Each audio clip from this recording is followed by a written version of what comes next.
Live on Facebook There we go, and live and on Insta. Instagram.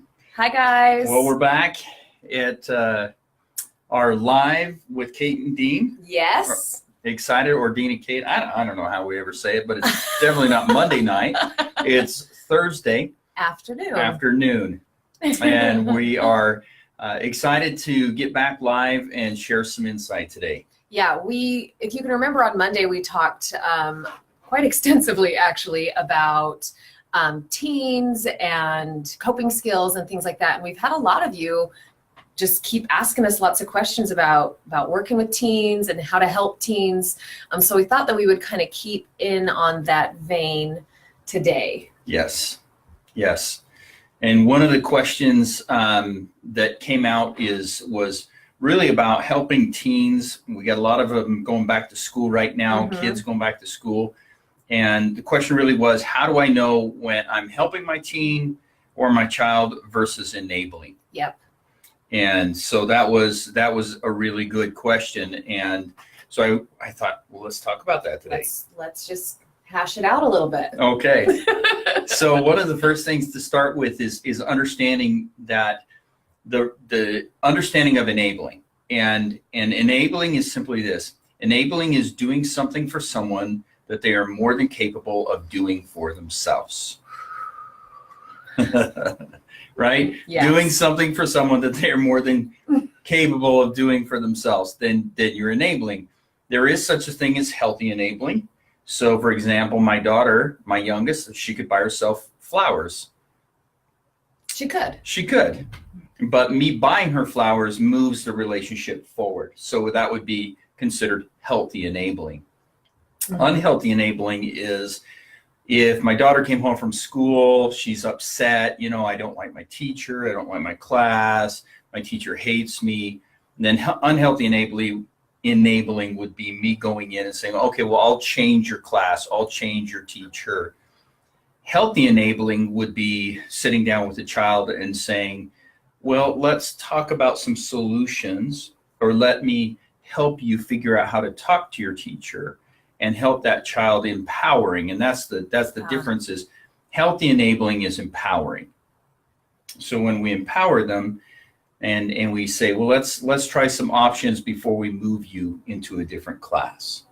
Does that make sense? Yeah, that's making lots of sense. In fact, it resonates with me a lot because I am still working on not being an enabler.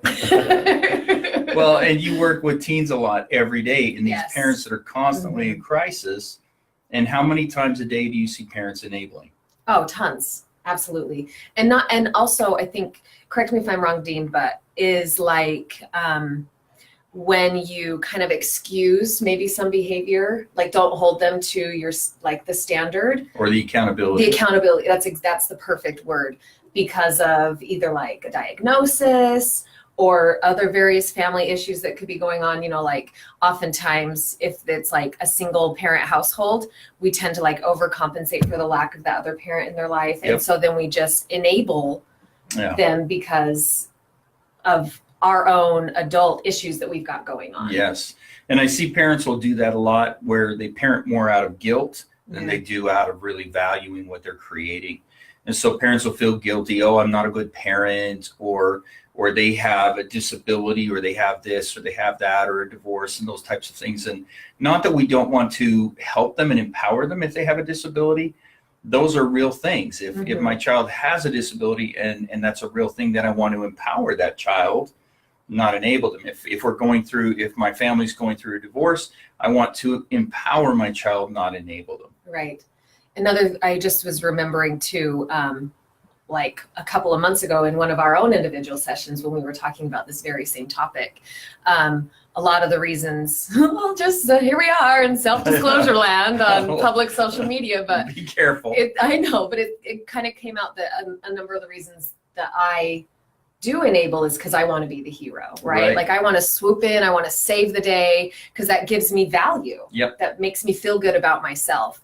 When you so kindly pointed out that it's not very kind to do that for others, because we hinder their growth and their own progression to be able to figure it out for themselves, be their own hero, right? Right. It does. It takes away the ability to create confidence in a child. Anytime that we enable a child, we take away their ability to gain confidence. And that's one of the biggest pieces, one of the biggest discredits we do to them is anytime I enable a child, whether even an adult child, because I've seen and have a lot of clientele coming in where they're 22 to 25, 6, 7, 8-year-old children that are still in the home.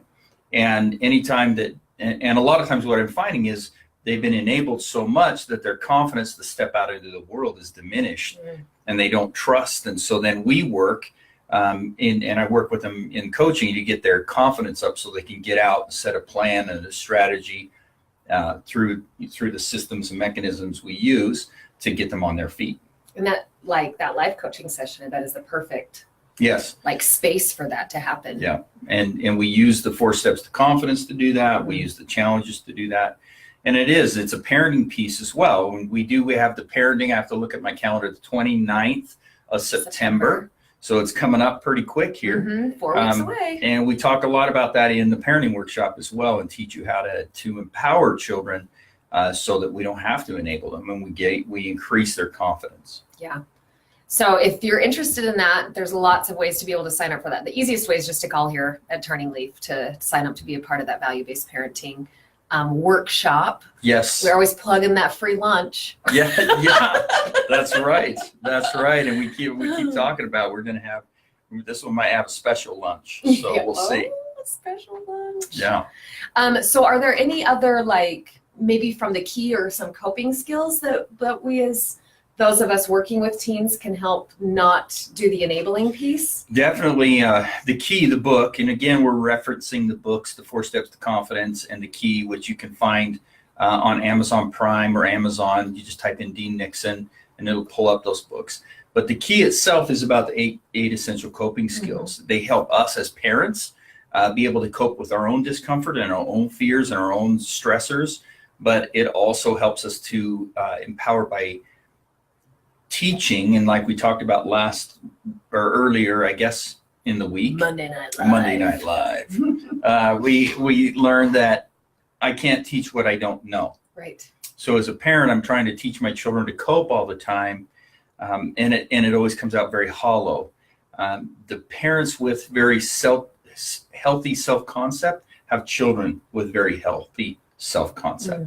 And so parents doing the work, learning how to empower themselves and learning how to cope themselves and learning how to not be enabled, because I can see that in relationships and marriage where one parent is enabling the other parent with the children. They're trying to compensate or fix the relationship between another parent and children. So there's a lot of dynamics that we can work through and overcome. I think that's wonderful. So another thing that I'm just thinking about, because we also, Dean, have had a lot of people once again asking us about what the packages are for life coaching, right. how to start implementing that, what ages, that's a question that comes in. So what ages is great to start in life coaching with kids? I like working with young kids. So if we're going to be really empowering, I like to take from about 12 on up. Okay. To do, that individual one-on-one all the way from 12 to 99 years of age. But when it comes to working with younger kids, I like the parents here too. And those we can go all the way from 2 on up and even younger.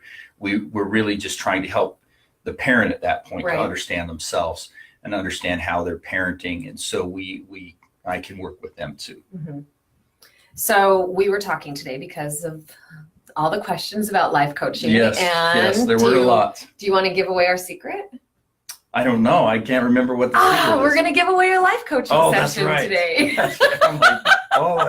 We didn't even tease it. That's right.